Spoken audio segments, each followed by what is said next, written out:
Depending on what you need to do, you will need to install two apps from TeamViewer. If you wish to access a computer from your phone, you will need TeamViewer app. If you need to access your phone from the PC, you will need TeamViewer Quick Support.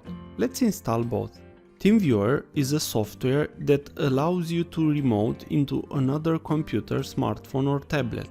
TeamViewer provides easy, fast and secure remote access and is already used on more than 1 billion devices. Let's see how to install TeamViewer on Android. First, we need to go to Google Play. So open Google Play. On the search above, write TeamViewer. Now tap on the search. After you have found the app, just tap on Install and wait. You have now installed TeamViewer on your Android device. Now let's install TeamViewer Quick Support. This software will allow access to your phone by other devices. Tap on the back arrow. On the search above, write TeamViewer Quick Support. Now tap on Search. After you have found the app, just tap on Install and wait. You have installed also TeamViewer Quick Support for your Android device. Now let's open TeamViewer to see how it looks.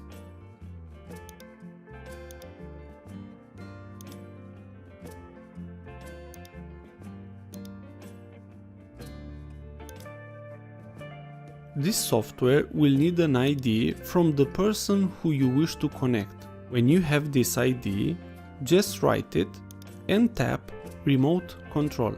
You will have now access to that device. Now let's open TeamViewer Quick Support.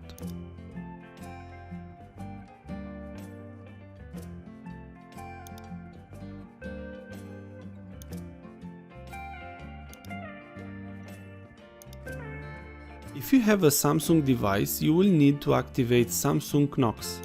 Tap on Activate. Also, you will have to give special permission for Quick Support to display over other apps. Tap on Settings. Here, activate this permission. Go back to the app. Here, you will see your ID that you need to send to the person who you wish to allow on your phone. Please note that for this to work, you will need to keep the app open. If not, the person will not be able to connect to your phone. Also note that you need to allow them access by confirming. The ID without the confirmation will not give those persons access to your phone. If this was useful, please like, share and subscribe. Also, if you have any questions, please ask them on the comments area below.